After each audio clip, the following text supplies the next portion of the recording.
Shalom Bapak Ibu yang kasih oleh Tuhan. Puji nama Tuhan, nama saya tadi sudah diperkenalkan Pendeta Togi Simanjuntak. Saya asli orang Batak, cuman susah ya nanti kalau P jadi F, F jadi P, kabaliet cenanya cek orang Bandung. Karena saya lahir di Bandung ya 18 tahun. Jadi Tuhan memanggil saya sedemikian rupa dari cross boy jadi boy of the cross katanya ya. Yang saya hormati Bapak Pendeta Dr. Julius Ishak Abraham dan Ibu ya sebagai pendiri Gereja Bethel Indonesia, salah satu dewan pendiri. Saya bersyukur dan berterima kasih kalau hari ini diberikan kesempatan untuk berjumpa ya, kita beberapa kali berjumpa, tapi saya ingat tahun 97 ketika saya dilantik menjadi pendeta pembantu. Waktu zaman dulu DKI itu pejabat itu retret terus di Kinasi. Ya mungkin Om ingat.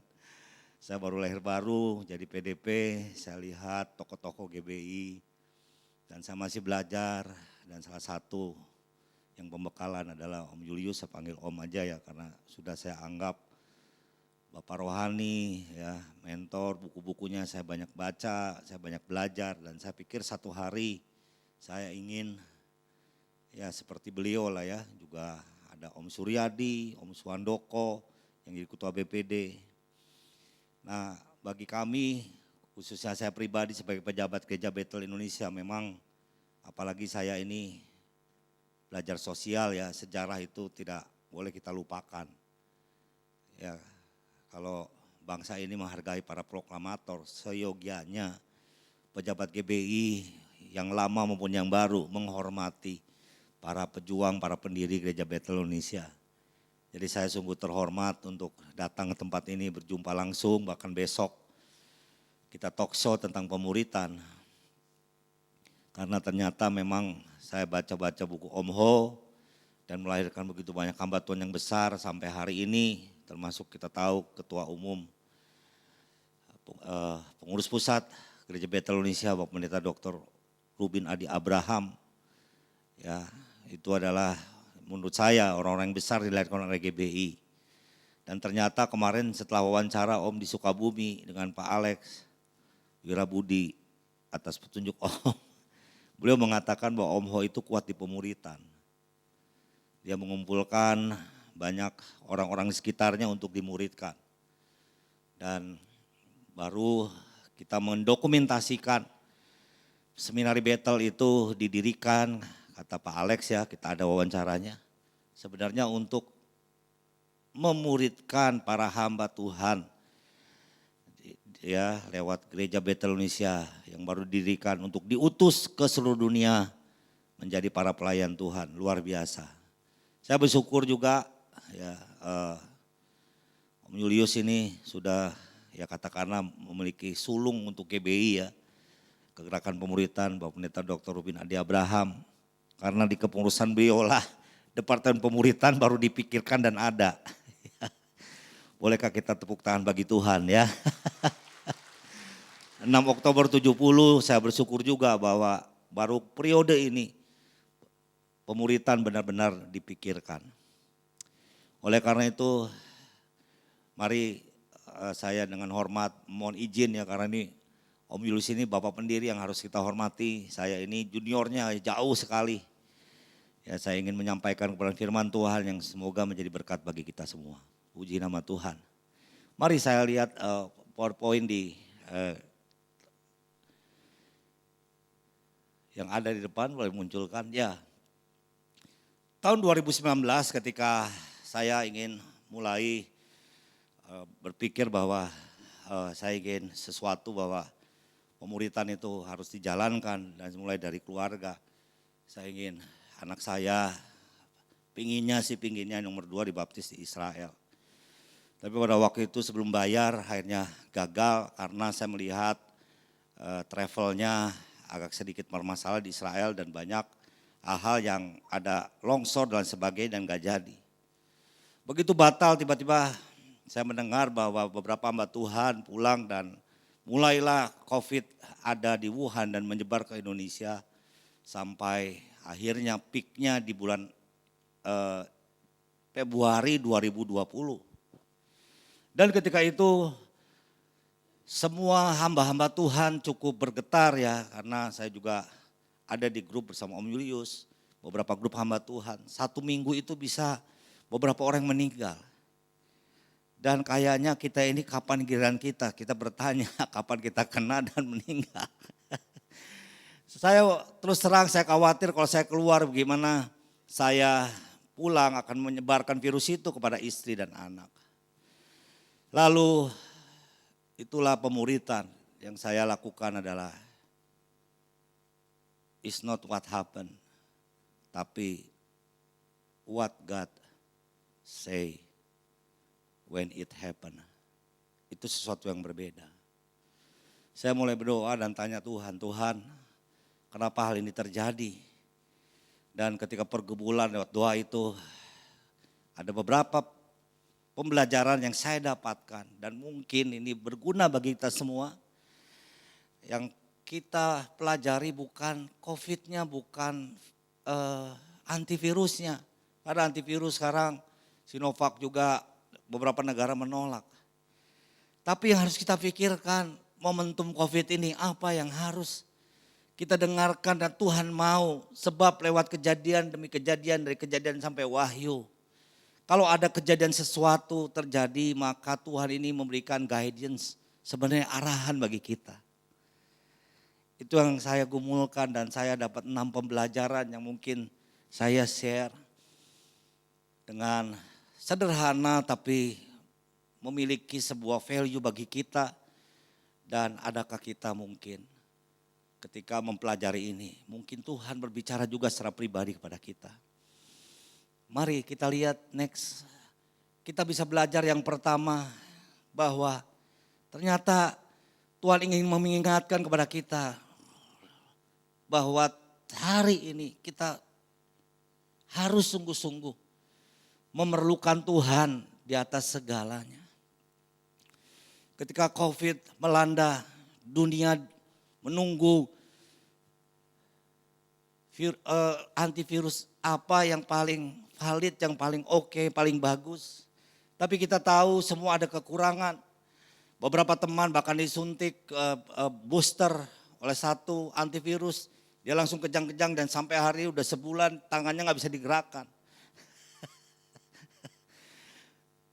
Tuhan ingin berkata lewat COVID ini, yang sempurna adalah aku. Tuhan berkata bahwa memperlihatkan, bahkan ketika WhatsApp, Google, Instagram hang, Tuhan tidak pernah hang. Ketika saya mencari map di Google, saya diarahkan ke sebuah gang itu buntu. Ketika saya melayani di gereja, bayangkan Google yang begitu canggih, mata satelit, bisa rumah kita difoto, akurat jalannya, gangnya, tapi tetap bisa gagal. Tuhan mengingatkan kepada kita lewat COVID, kita harus sadar bahwa hanya Tuhan yang sempurna. Kita membutuhkan Dia dari segala yang ada. Kita butuh Tuhan. Tuhan mengingatkan kepada kita, adakah kita hari ini sungguh-sungguh membutuhkan Dia dalam segala aspek kehidupan kita. COVID mengingatkan kepada kita. Bukan hal yang lain yang kita inginkan di dunia ini. Tapi Tuhan yang selalu kita rindukan dalam hidup ini. Selalu kita andalkan karena Dia tidak pernah tertidur. Next slide. Yang kedua, Tuhan mengingatkan kepada kita. Ketika semua di lockdown, termasuk gereja di lockdown, worship from home. Anak-anak sekolah di rumah sampai hari ini. Baru kemarin saya harus isian dari Departemen Pendidikan Kebudayaan, 30 pertanyaan dan video. Sampai 30 itu harus saya isi baru dapat sertifikat untuk anak saya. Bisa siap belajar on-site, ya blended kurikulum on-site dan online. Tapi kita tidak pernah memikirkan, dan saya berperungan selama kita di lockdown. Apakah kita benar-benar mengasihi istri kita, suami kita, anak-anak kita? Mungkin kita yang terlalu sibuk untuk mencari, saya nggak tahu, jabatan di luar, cuan. Ya, tiba-tiba ekonomi di lockdown semua. Semua harus berbisnis dari rumah, bekerja dari rumah, sekolah dari rumah, termasuk ibadah dari rumah. Apakah itu kebetulan? Menurut saya tidak kebetulan. Mengapa? Tuhan ingin mengingatkan bahwa keluarga itu penting. Ketika kita diberikan waktu untuk Tuhan, sama-sama di rumah, di lockdown, itu waktunya keluarga harus mengalami pemulihan. Itu waktunya ketika kita mungkin tidak bisa mengampuni istri kita, tidak mengampuni suami kita, tidak mengindahkan anak-anak kita karena anak kita ditelantarkan. Kita hanya cari bisnis, cari uang, uang penting. Tapi ketika uang itu ada dan keluarga berantakan, Tuhan ingatkan kepada kita. Karena keluarga adalah satu lembaga di dunia ini yang diciptakan oleh Allah. Kalau sekolah, lembaga lain, bank, yayasan, semuanya diciptakan manusia. Tapi ada satu institusi di dunia ini yang diciptakan hanya oleh Allah, yaitu keluarga. Allah sangat mengasihi keluarga. Dan Allah sangat mendukung, memperhatikan, dan memprotek keluarga. Hari ini saya mengencourage, ini waktunya untuk keluarga kita semua dipulihkan. Ini waktunya kebersamaan di rumah kita manfaatkan selagi ada. Saya punya katakanlah hamba Tuhan, walaupun bukan non GBI, dari GPDI, anak hamba Tuhan ini. Sama-sama saya lahir baru dulu, lalu dia masuk ke Komsel tahun 97 dan saya arahkan, saya mentor. Dan saya tanam di sebuah kegerakan pemuda ya yang namanya PPRG, dan dia bertumbuh jadi hamba Tuhan, dipakai luar biasa. Saya sangat percaya kepada dia. Saya bisa ceritakan keluh kesah saya kepada dia. Dia juga bisa keluh kesahkan kepada saya, hambatan-hambatan dalam pelayanan. Tantangan dalam pelayanan. Hampir seminggu 2 kali dia ke rumah, diskusi, saling mendoakan, saling bergumul, ngopi bareng. Ya, ini udah jadi sahabat karib. Tiba-tiba 1 bulan setelah dia dari rumah saya, di WA saya, aduh saya kena nih. Saya bilang, kena apa? Dia terkena COVID. Dan saya bayangkan itu, kenapa mesti dia, saya tanya Tuhan. Lalu saya ikuti progresnya, tiba-tiba saya WA dia nggak direspon. Saya tanya ke teman saya yang dekat lagi dengan dia. Dia sudah masuk rumah sakit dan di ICU. Seminggu kemudian dia meninggal. Ya. Sebelumnya ibunya meninggal. Dia yang harusnya meneruskan papanya yang sudah tua untuk pengembalaan. Saya tanya Tuhan, kenapa mesti dia? Kenapa bukan orang lain? Dan anaknya masih kelas 1 SMP. Seorang perempuan yang butuh belayan papanya dan aran papanya. Hari ini bersyukurlah kalau kita, anggota keluarga kita masih lengkap. Bersyukurlah kita mungkin. Kita ada ganjalan sama istri, ada suami sama anak. Anak ganjalan sama orang tua. Mengapa? Ini waktunya COVID.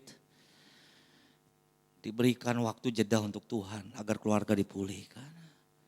Agar kita bisa mengucap syukur kepada suami kita.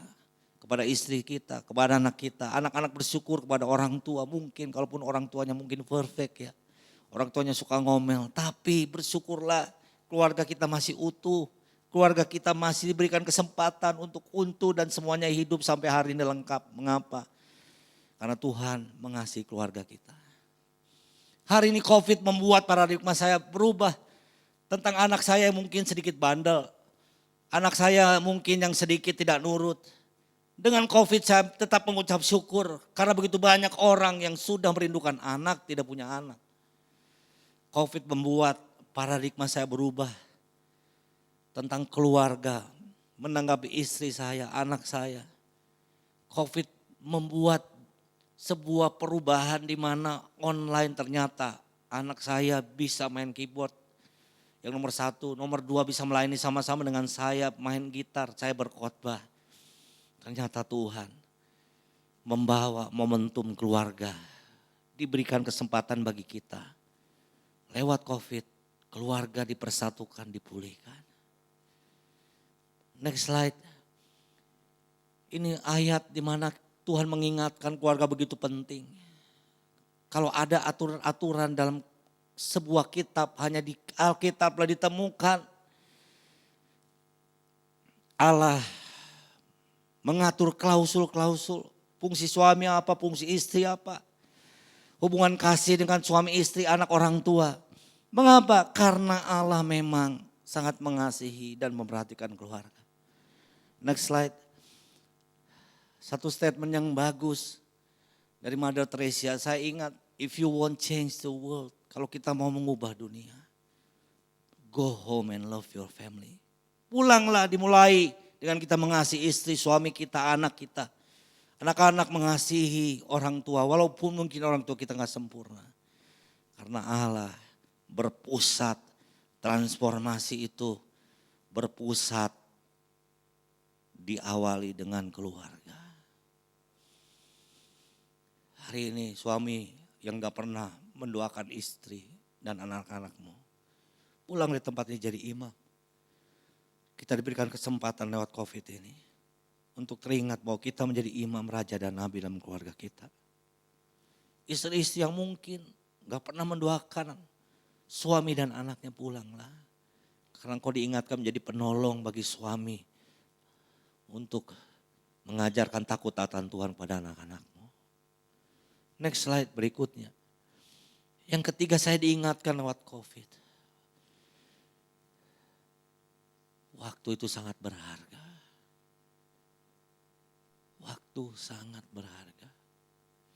Ketika banyak pendeta di rumah, termasuk saya mencekam tiap minggu ada yang meninggal. Mei 2020 datang surat ke rumah saya diminta menjadi relawan nasional untuk percepatan penanggulangan COVID-19 di DKI Jakarta.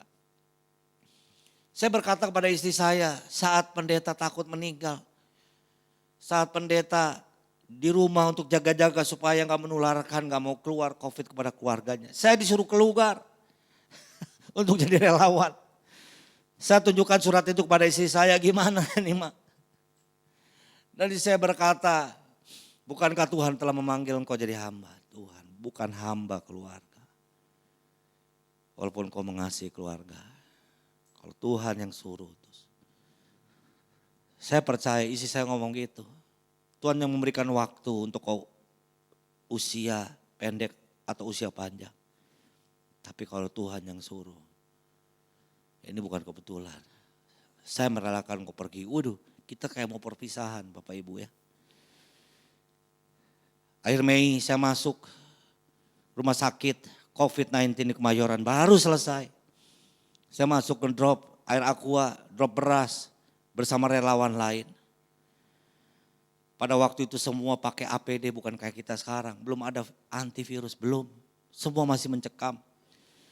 Bukan hanya ke Kemayoran, saya ke Minto Harjo, ya, di daerah Ben Hill, saya ke Sunter. Harapan kita dan menjadi relawan. Di saat bertugas, saya berpikir Tuhan, saya bisa kena dan istri saya akan kena ke rumah dan anak saya.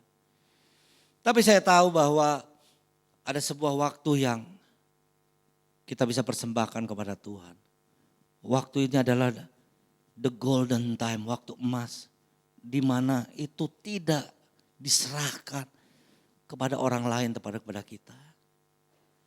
Waktu itu yang membuat kita ingat, kita hanya sementara di dunia ini.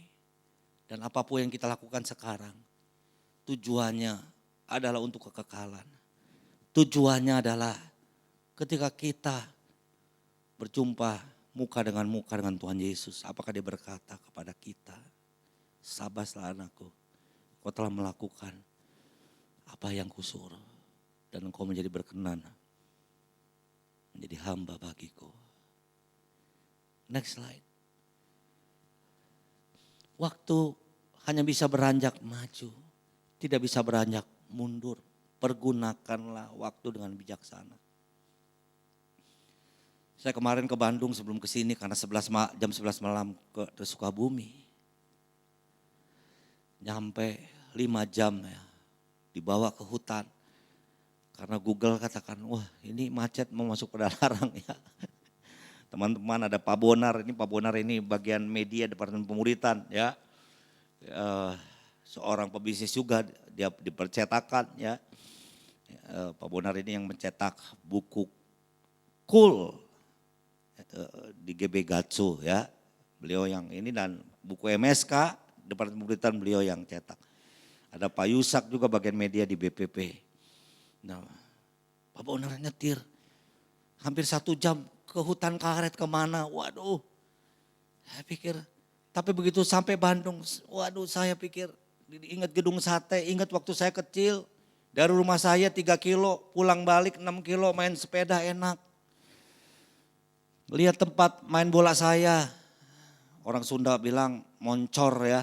Jadi ada markas angkatan darat moncor dari apanya, dari gerbang gitu ya, kita sampai dikejar-kejar karena rumputnya bagus, kita main bola di situ. Saya diingatkan Tuhan, enak banget masa kecil. Saya ingin kembali, nggak ada susahnya, senang semua. Lagi kecil tuh tulus, semua persahabatan. Tapi Tuhan ingatkan, kita nggak bisa mundur. Kita hanya bisa maju dan umur kita terus bertambah. Oleh karena itu hari ini, apa yang kita lakukan, pikirkan baik-baik. Karena hari ini akan menjadikan kita seperti apa kita untuk hari kebelakangan. Saya ingat saya lahir baru, saya memutuskan untuk cinta Tuhan. Saya memutuskan ketika baptisan Roh Kudus dan saya bilang itu sesat. Saya bilang bahasa roh sesat, tepuk tangan sesat karena saya gereja lama. Tapi ketika saya putuskan hari itu, saya ingin jadi hamba Tuhan, saya terpanggil. Lewat KKR Reinhard Bonke di usia Indonesia Emas, rintik-rintik hujan 8 bulan Senayan. Itu waktu di mana saya memanfaatkan waktu itu. Hari ini saya ada di tempat ini. Karena pada waktu itu saya memanfaatkan momentum dengan sebaik-baiknya. Covid mengingatkan, apakah kita sudah berbuah untuk Tuhan hari ini. Covid mengingatkan apakah waktu kita sungguh dimanfaatkan dengan baik untuk membuat seperti apa kita 1 tahun, 2 tahun, 3 tahun ke depan. Next slide. Ini pemazmur berkata, umur kita ya dikatakan 70 tahun. Kalaupun kuat dikasih bonus 80 tahun. Saya bersyukur Om Julius sama Ibu ya. Waduh ini luar biasa sekali. Karena saya berkata Tuhan, saya ingin melayani seperti Om Julius. Sampai tua pun tulangku aku tetap bergairah on fire untuk Tuhan. Karena waktu sangat berharga untuk Tuhan. Mari berikan tepuk tangan bagi Tuhan. Hari ini banyak anak muda mensia-siakan waktunya. Hari ini betapa banyak kita yang menyia-nyiakan waktunya hanya untuk hobi kita, untuk kepentingan kita. Tapi bukan untuk kepentingan kerajaan Allah. Ya, next slide. Dalam dunia yang bisnis, Covid mengingatkan kita butuh waktu surga, silence. Kita hanya mendengar Instagram, kita hanya mendengar detik.com, kompas.com, berita-berita seputar yang kita inginkan. Lambe Tura. Ya. Kita inginkan kita ini relevan dalam dunia, punya akun TikTok yang relevan. Kita ikuti supaya apa? Supaya eksis. Salah enggak salah. Tapi Tuhan mau kita eksis di surga. Apakah kita mendengar pesan surga atau enggak? Dalam kesibukan dunia yang sibuk, super sibuk dan sedang lenyap dalam keinginannya. Covid mengingatkan. Pemazmur berkata, ada kata Sela. Sela adalah jeda dulu. Baca firman itu kalau makan steak jangan buru-buru. Dikunyah, dinikmati dulu. Silence ketika kita membaca firman Tuhan. Bangun pagi, merenungkan apa kata Tuhan sih tentang hidup saya, tentang pelayanan, tentang keluarga. Apa kata Tuhan? Dunia selalu berubah-berubah. Tetangga saya, tukang odading ya. Itu tetangga saya, Mang Oleh. Saya lahir di situ, masa kecil saya di situ. Kalau ke Baranang Siang ada GBI-nya almarhum Pak David Cakra di Baranang Siang. Itu tukang jaga parkirnya teman saya main gundu. Tiba-tiba meroket, laku jualannya. Saya kemarin lewat sana, udah sepi, semua sepi. Udah gak ada lagi ketenarannya. Bahkan yang mentenarkan, memviralkannya itu ya. Yang tukang, orang Sunda bilang apa ya, ngaput ya. Ngaput jeans gitunya, tukang ngaput jeans. Sekarang udah gak tenar, udah gak tahu di mana. Dunia bisa berubah, dunia hanya menampilkan tampilannya. Hanya menampilkan yang tidak sempurna dan tidak kekal, tapi surga menampilkan yang kekal untuk hidup ini. Mari kita pulang dari tempat ini. Apakah kita terburu-buru dalam kegiatan kita? Terburu-buru sampai akhirnya kita lupa doa. Kita lupa baca firman. Kita lupa pagi sujud menyembah Tuhan. Adakah hari ini ketika kasih mula-mula itu luntur dalam hati kita? Kita balikan lagi, lewat COVID kita diingatkan. Kita butuh silence sejenak. Yesus berkata, tidak sanggupkah engkau 1 jam saja. 24 hours, 1 hari dalam dunia ini.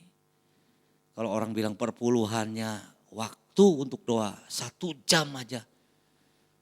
Yang Yesus minta untuk kita silent. Mendengar guidance arahan Tuhan. Apa kata Tuhan tentang keluarga kita? Dalam masa-masa COVID saya bisa merenung. Saya bergumul anak saya ini masuk kemana? Ke sekolah negeri. Atau ke sekolah swasta. Saya merenung Tuhan. Karena saya berpikir sekarang sekolah negeri swasta sama aja. Semuanya online. Yang kedua, udah jelas Menteri Pendidikan ngomong. Orang itu yang berhasil bukan hanya logikanya main, kesarjananya main, tapi dia punya kapasitas, punya skill yang khusus baru dia bisa menjadi para pekerja yang challenge-nya maupun di challenge itu bisa. Saya mulai bergumul yang ngapain jauh-jauh. Dia ke Jogja, dia ke Depok, dekat rumah kami. Ada kampus swasta yang begitu bagus ya. Lalu saya berdoa kepada Tuhan, anak saya ngotot. Mencoba terus walaupun gagal ke Jogja dan ke Depok itu. Lalu ke Bandung. Saya silent mendengar suara Tuhan, Tuhan apa mau Tuhan saya silakan. Karena Tuhan jelas berkata, anakmu harus ada di dekatmu untuk kau terus bimbing, komentar. Menjadi hamba Tuhan. Saya nangis. Ya Tuhan kalau engkau itu berapapun harga yang harus kau bayar untuk menafkahi anakku kuliah. Satu kemauan. Anak saya gagal masuk kuliah negeri hanya 0,5. Ya. Bedanya 0,5. Dia pertama kecewa dan segala macam. Tapi saya ingatkan. Bukankah saya berdoa untuk kamu, untuk anak saya. Serahkan kepada Tuhan. Hari ini dia masuk ke kampus swasta yang saya doakan. Dia bisa enjoy kuliah dengan perkuliahannya. Dia dipertemukan dengan orang-orang yang cinta Tuhan. Hari ini di kampus itu dia melayani Tuhan. SMA-nya enggak ditinggalkan, dia tetap mentor senior, junior-juniornya untuk persekutuan doa di SMA. Kita hanya memikirkan COVID. Tapi tolong jangan kehilangan momentum di atas COVID itu.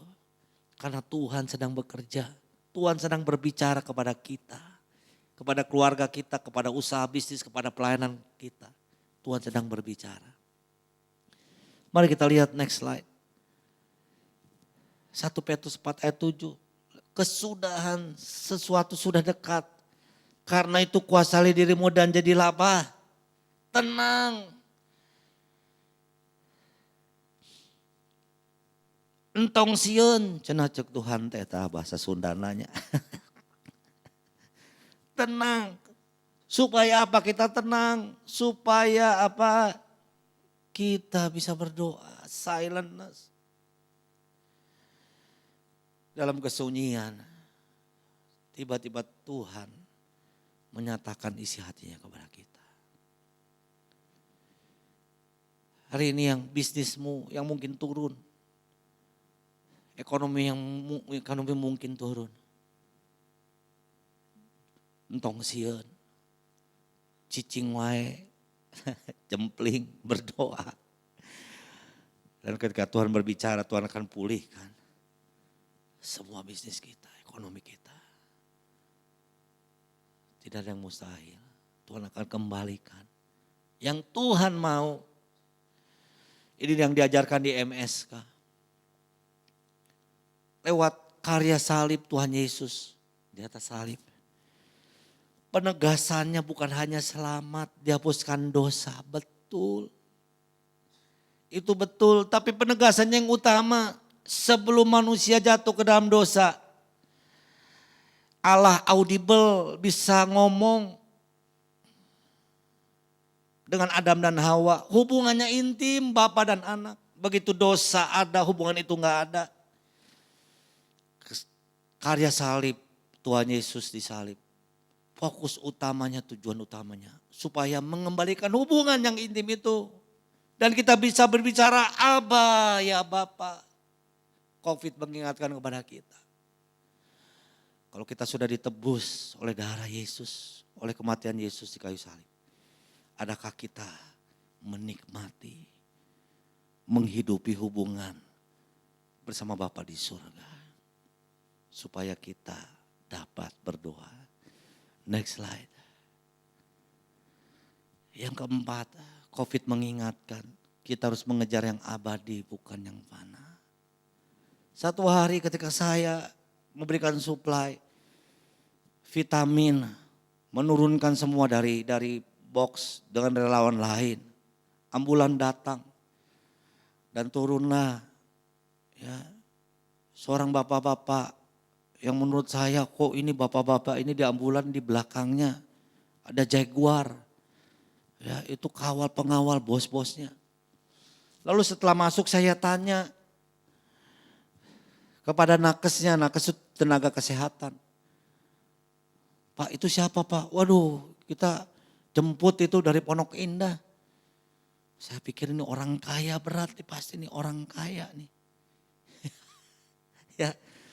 Saya masuk kemudian 7 hari kemudian datang lagi ke situ dan saya tanya gimana Pak si Bapak itu? Aduh baru nyampe baru masuk pagi sorenya meninggal. Kita boleh punya harta banyak, deposito banyak, mobil banyak, apartemen banyak. Kita boleh pintar, tapi yang kita kejar bukan tempat kita tinggal dunia ini. Tapi di surga.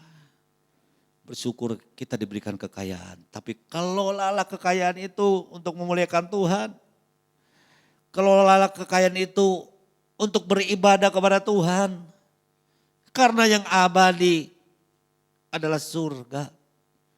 Paulus berkata kepada jemaat Efesus, kita ini keluarga negaraan surga bukan di dunia. Di dunia sementara ini cuma numpang. Bapak Ibu, fokuslah kepada hal yang kekal. Covid mengingatkan kepada kita. Maaf saya bukan mau ini tapi ini real. Ketika istri saya dapat mobil Fortuner, rumah kami kecil. Masuknya juga pas-pasan. Istri saya kerja di marketplace dan saya bilang pada istri saya bisa diganti enggak? Avanza aja lah cukup lah. Ini maaf ya. Saya pejabat GBI saya tahu kalau MD itu mobil-mobil bagus berjejer. Ya. Dan saya bilang bisa nggak Avanza aja lah. Kenapa? Ya ngapain? Ya, saya bukan hebat pakai Fortuner bukan. Tapi saya bilang nggak bisa karena dapatnya ini. Ya. Mungkin bisa aja ketika saya dapat Fortuner, aduh Tuhan terima kasih Tuhan. Lalu saya khotbah dilihatin kan kadang-kadang ini pakai apa nih pendeta nih. Karena saya berpikir saya cukuplah hidup sederhana. Karena Tuhan menunggu saya, rumah saya bukan di dunia, rumah saya di surga. Mari Bapak Ibu, kekayaan tidak salah. Tapi pakailah kekayaan, kepintaran kita. Semuanya untuk hormat dan kemuliaan Tuhan. Yang setuju katakan amin. Yang kelima secara cepat. Ya terus COVID mengingatkan kepada kita setelah COVID. Banyak orang yang susah masuk jemaat kita.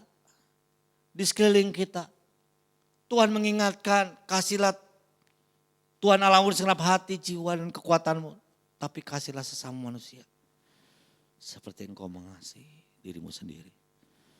COVID justru membuka peluang amanat agung terbuka lebar untuk gereja dan untuk kita di rumah kita.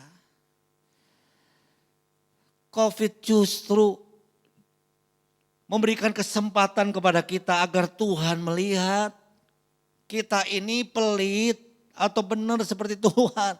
Murah hati, generous. Bukankah jemaat mula-mula memberikan contoh berbagi kepada sesama di dalam komsel, dalam komunitasnya. COVID mengingatkan gereja dan kita semua orang percaya. Diberikan kesempatan seluas-luas selebar-lebarnya dalam kekurangan kita bisa menabur. Dan menyatakan kasih Kristus kepada orang lain. Ya, next slide. Janganlah kita jemu berbuat baik. Karena apabila sudah datang waktunya kita akan menuai jika kita tidak menjadi lemah. Karena itu selama masih ada kesempatan bagi kita. Marilah kita berbuat baik kepada semua orang. Tapi lihat, tetapi terutama kepada kawan-kawan kita seiman. COVID membawa saya membuka gerakan yang namanya berbagi, bergotong royong bagi Indonesia. Saya kasih pelang, meja seminggu 2 kali. Ya, ini di depan rumah saya. Saya sediakan kopi saset, aqua, air mineral gelas, ya, dispenser air panas, biskuit, ditulis tukang ojol, pengiriman barang, pemulung yang lewat di sini silakan ambil dengan gratis. Saya pakai uang saya sendiri dan di luar dugaan. Bagi kita mungkin uang 2.000 kecil, bagi mereka itu sangat membantu. Saya buat videonya dan beberapa hamba Tuhan, boleh enggak kita lakukan silakan. Dan beberapa yang melakukan, salah satu teman saya hari ini melakukan di daerah Serang. Ya, anaknya Bapak Pandiangan, Om Julius izin ya, Pak Jeffrey Pandiangan. Melakukan itu sekarang di 10 titik. Dan dia berkata, wah luar biasa dari hal kecil ini. Kita kaget, justru kita tahu karakteristik masyarakat di sekitar itu seperti apa. Kita bisa ngobrol dengan bebas, dengan santai. Tanpa harus ya kita menyiarkan Injil. Tapi kasih Kristus sampai kepada mereka. Ya. Next slide. Ya, yang terakhir. Boleh? Itu kan ya terus. Nah ini foto saya. COVID masih belum ada antivirusnya. Itu komandan rumah sakit COVID Kemayoran sebelah kiri. Atas itu rumah sakit Minto Harjo. Di bawah tukang-tukang ojek saya kasih sembako. Ya ini di awal ya. Dan orang masih takut. Dan di kanan itu waktu seminari Bethel anak mahasiswanya terpapar COVID.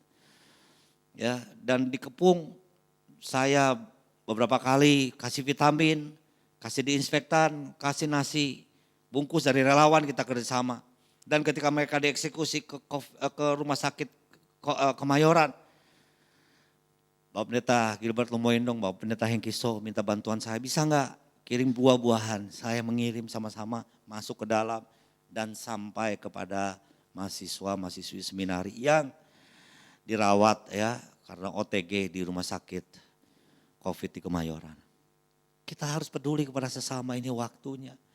Kita harus men-sharekan kasih Kristus itu bukan lagi hanya berteori, kita langsung praktek karena banyak orang yang membutuhkan uluran tangan kita. Ya next slide yang terakhir. Yang keenam, COVID mengingatkan bahwa gereja harus kembali fokus kepada pemuritan. Amanat Agung berkata, jadikanlah semua bangsa muridku. Muridku. Pada akhirnya COVID membuat gereja harus online. Keluarga berkumpul supaya apa? Orang tua bisa diberikan kesempatan memuridkan anaknya.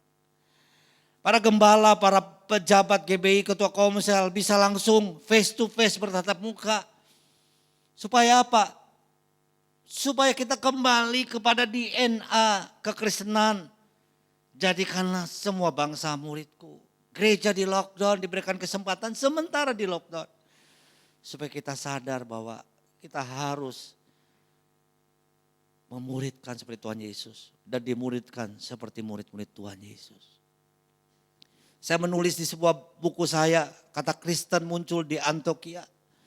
Dan buku The Art Mentoring, kita KTP Kristen, agama Kristen. Dan kata Kristen akarnya muncul di Antioquia.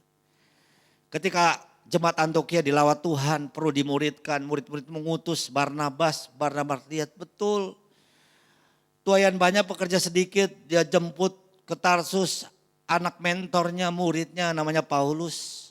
Nah, dengan sengaja intensional dari Tarsus ke Antioquia, Barnabas memuridkan Paulus tentang kehambaan, tentang pelayanan, tentang penata keuangan. Dalam perjalanan Barnabas memuridkan Paulus. Dan ketika sampai di Antioquia, dua-dua mereka memuridkan jemaat di Antioquia. Non-believers dari luar lihat ketika mereka saling memuridkan, orang yang tidak percaya kepada Yesus berkata, itulah orang Kristen, pengikut Yesus, Kristianos dalam bahasa Yunani. Hari ini COVID mengembalikan gerejanya untuk back to the basic, kembali kepada pemuridan. Hari ini mari Bapak Ibu yang belum masuk komsel, yang belum bersedia dimuridkan dan memuridkan, Tuhan mengingatkan pada COVID ini, untuk kita melakukan seperti Yesus, memuridkan 12 orang. Hari ini dengan online enak, ya saya bisa ngomong tiba-tiba masuk dalam pemuridan dari antena dari Amerika, antena Yunani maksudnya ya. Mengapa? Karena dengan online ini justru kita bisa memudahkan, bukan untuk kita supaya eksis dan polontong gitu ya. Kata orang Bandung tuh. Tapi dikasih kesempatan untuk memuridkan. Saya tutup dengan video klip mungkin yang terakhir, baru kita berdoa, silakan. Boleh putar video klipnya. Ini yang saya saksikan lewat COVID, justru kita bisa berbagi.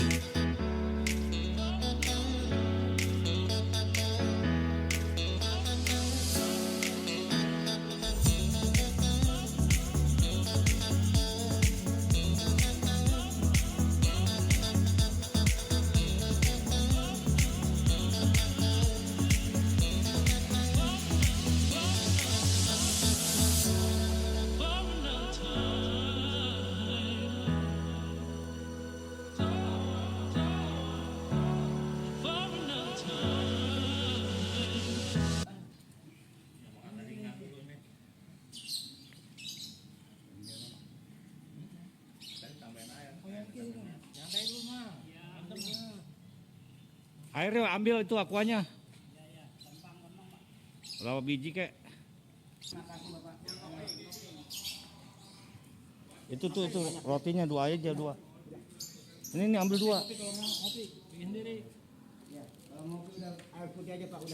Oh iya. Ah, ini Pak Warta yang lewat di jalan kita daerah Kebun Jeruk nih. Pak Warta, ini sehari-hari Ya jualan ini Pak. jalan kaki berapa? Waduh nggak ada habisnya. Setiap hari jam berapa? Setiap hari ya. Keluar dari rumah? Berangkat dari rumah jam 7. Jam 7 sampai jam? Jam 2, jam 3. Wah, ini kan sore ya. Iya. Nah, ini kan Kebun Jeruk ya. Iya. Rumah di mana? Kalideres. Nah, Kalideres kemari naik kendaraan atau jalan kaki? Naik mobil angkot, naik angkot. Angkot, tapi mulai dari jalan dari mana? Dari rumah ke Ciledug. Rumah kecil dok terus kemari. Nah, kemarin 2 kali naik mobil. Walah, kira-kira jalan kaki nih ya, jalan kaki. Nah, sehari berapa kilo? Waduh nggak kehitung kilo, pokoknya dari jam 7 sampai jam 2 aja, jam 3. Berapa kilo itu jalan-jalan? Nah, ini barusan kan nanakan ini nih ya. Yo, ya, kira kebantu nggak nih ya? Memang seminggu sekali, tapi dengan hari ini kebantu nggak? Ya insya Allah lah. Akhir ya, hari Insya dapat Allah. ini. Saya doain aja. Nanti lewat aja seminggu sekali. Ya, Kita ada kadang-kadang program. saya jauh ke kalau hari Jumat ke Karawaci Tangerang. Waduh. Kalau ke hari Sabtunya ke Jombang, ke Bintaro. Enggak tiap hari di sini, Pak. Ah, tapi ini kayak gini bantu nggak ya? Air tadi, Ya, air kita siapin. Ini ya. biskuit. Nah ini untuk yang lewat di gang kita gratis buat bapak ini Pak Karta ya, Ya Pak Warta. Pak Warta ya, ya biar bisa bantu lah dikit. Ya. Ya, oke Pak, makasih Ya, Pak. Aduh, yo, sama-sama. hati Pak ya, jalannya ya. Assalamualaikum. Waalaikumsalam. Tuh, Pak Warta tuh.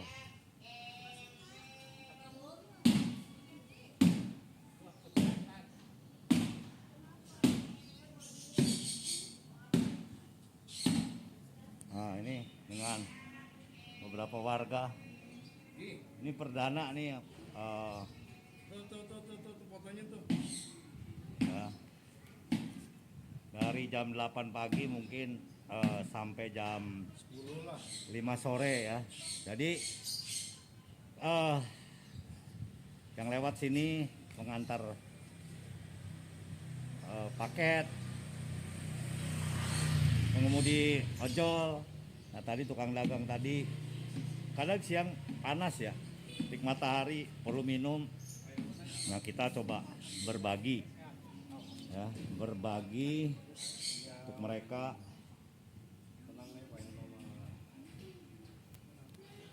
Gagasannya simple, kita harus bergotong royong bagi Indonesia. Gotong royong itu sila kelima Pancasila. Ayo. Nah, jadi warga yang mau silakan. Ini nggak ada proposal, nggak ada bantuan swadaya. Bagus kalau kita di gang kita, di rumah kita, ya ini gang saya nih, rumah saya bisa melakukan secara mandiri karena kasihan ya mereka. Iya, mereka kadang-kadang apalagi jam 12 ke atas panas, pengantar paket, pengemudi ojol, pedagang asongan, ya itu mereka minta kadang-kadang air, walaupun segelas, ya sangat berharga bagi mereka. Oke, salam berbagi. Nah, nih makasih nih atas bantuannya. Kira-kira gimana, bantu nggak seminggu sekali nih? Ini kan nanti kan jalan nih, capek ya kan? Ada air putih, kopi, kasih Indomie. Kira-kira gimana kalau seminggu sekali? Kalau seminggu sekali sih memang wajar, emang berarti sih ya mereka tuh harus berarti beramal lah mengampun ini, kalau nggak ini dikit-dikit. Iya, kebantu nggak kebantu? Kalau kebantu insya Allah kebantu. Iya ya, lumayan lah. Iya. Lanjut nih ya. Lanjut nih, ini saya makasih banyak nih ya. Yo, Dari yang masyarakat berkah ya. Udah ya. Ya, sehat ya, Iya, Bang. makasih. Yo. Assalamualaikum. Waalaikumsalam. Ya. Baik, saya undang pemain musik. Silakan maju ke depan. Mari kita datang kepada Tuhan. Kita bangkit berdiri ya. Untuk Om Julius silakan nggak apa dulu. Ya.